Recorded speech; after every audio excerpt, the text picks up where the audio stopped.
안녕하세요. 간호사 김민지입니다. 임신성 당뇨를 진단받은 산모를 대상으로 혈당 자가관리 및 식이요법 교육 진행하겠습니다.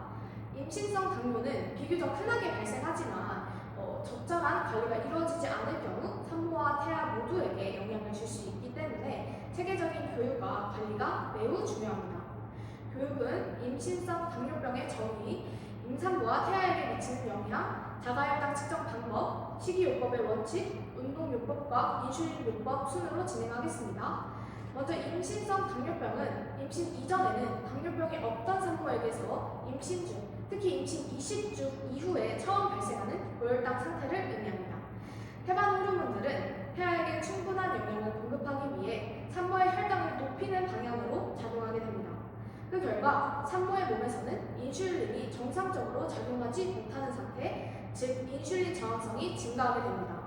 이때 우리 몸은 이를 보상하기 위해 췌장에서 인슐린을 더 많이 분비하려고 하는데 이 보상이 충분히 이루어지지 못하면 혈당이 계속 상승하게 되고 결국 임신성 당뇨병이 발생하게 됩니다. 임신성 당뇨가 잘 조절되지 않을 경우 산모와 태아 모두에게 다양한 문제가 발생할 수 있습니다. 먼저 산모의 경우 양수 과다증, 거대한 출산, 임신성 고혈압, 다음 임신 시 재발 가능성, 분만 후 제2형 당뇨병 발생 위험이 증가합니다.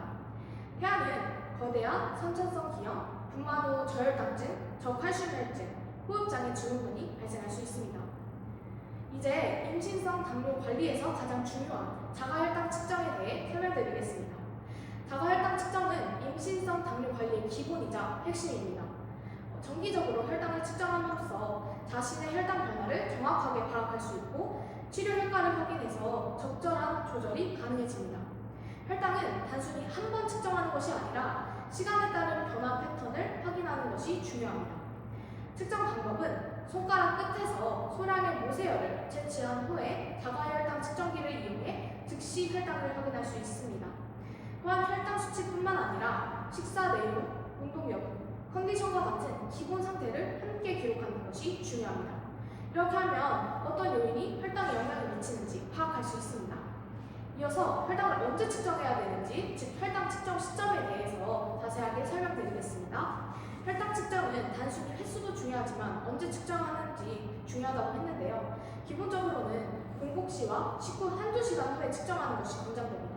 특히 식후 혈당은 태아의 성장과 밀접한 관련이 있기 때문에 매우 중요한 지표라고 할 수 있습니다. 식후 혈당은 식사 종류나 섭취 방법에 따라 크게 영향을 받기 때문에 식사 시작 시간을 기준으로 1시간 또는 2시간 후에 측정해야 합니다. 이렇게 측정하면 어떤 음식이 혈당을 높이는지 확인할 수 있고요. 자신의 식습관을 조절하는 데 도움이 됩니다. 이어서 임신성 당뇨에서 중요한 혈당 측정 목표에 대해 설명드리겠습니다. 혈당 관리의 목표는 저혈당을 유발하지 않으면서도 가능한 정상 혈당에 가깝게 유지하는 것입니다. 먼저 공복 혈당의 경우 95mg/dL 미만으로 유지하는 것이 목표입니다. 그리고 식후 혈당은 식사 시작 시간을 기준으로 측정하며 식후 1시간은 140mg/dL 미만, 식후 2시간은 120mg/dL 미만으로 유지하는 것이 권장됩니다. 따라서 혈당을 측정할 때는 단순히 수치를 확인하는 것이 아니라 목표 범위 내에 있는지 함께 확인해야 합니다. 이 예시와 함께 보시면요. 혈당을 측정하고 바로 기록 이렇게 하시면 됩니다. 다음으로 저혈당 증상과 대처 방법에 대해 설명드리겠습니다. 먼저 저혈당의 정의입니다. 저혈당은 혈당이 70mg/dL 이하로 떨어졌을 때 나타나는 상태로 어지러움, 식은땀, 떨림, 심장 두근거림 등의 증상이 나타날 수 있습니다. 이러한 경우에는 즉시 대처하는 것이 매우 중요합니다. 저혈당은 특히 저녁 식사를 적게 했거나 식사 간격이 길어졌을 때 또는 새벽 시간에 발생할 수 있어서 임신성 당뇨 산모는 더욱 주의가 필요합니다. 대처 방법을 단계별로 설명드리겠습니다. 먼저 1단계입니다. 혈당이 70mg/dL 이하로 확인되면 15에서 20g 정도의 당질을 빠르게 섭취해야 합니다. 예를 들어 주스나 사탕 등이 도움이 됩니다. 다음으로 2단계입니다. 약 15분 정도 후에 다시 혈당을 측정하여 혈당이 회복되었는지 확인합니다. 회복되었다면 혈당을 안정적으로 유지할 수 있도록 간단한 식사를 추가로 섭취합니다. 마지막으로 3단계입니다. 만약 15분 후에도 저혈당 증상이 지속된다면 다시 한번 당질을 섭취해야 합니다. 이 과정을 반복해서 혈당을 정상 범위로 올리는 것이 중요합니다. 네, 다음으로 임신성 당뇨에서 중요한 식이요법의 원칙에 대해 설명드리겠습니다. 먼저 균형 잡힌 식사가 가장 중요합니다. 편식 없이 다양한 영양소를 골고루 섭취하고 특히 복합 탄수화물을 섭취해서 혈당이 천천히 상승하도록 하는 것이 중요합니다. 두 번째로 적절한 식사 구성입니다.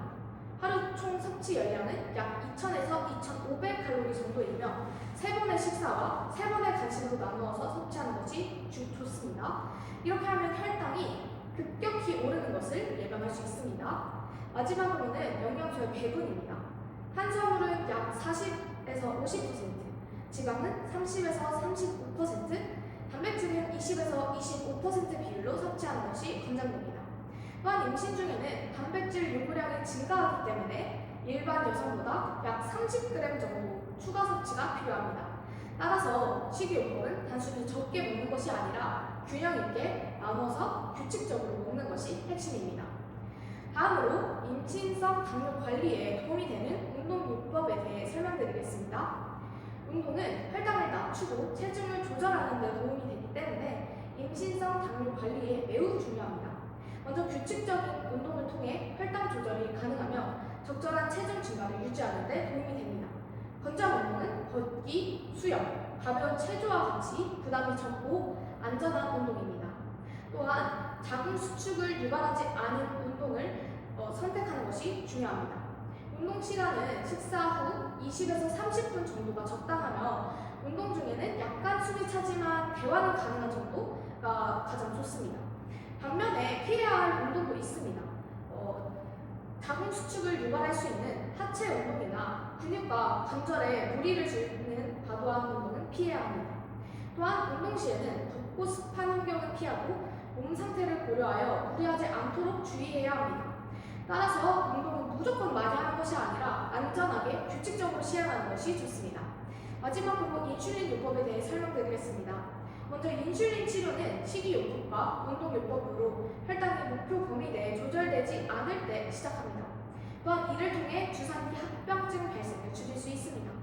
인슐린은 태반을 통하지 않기 때문에 태아에게 영향을 주지 않아서 안전하게 사용할 수 있는 치료 방법입니다.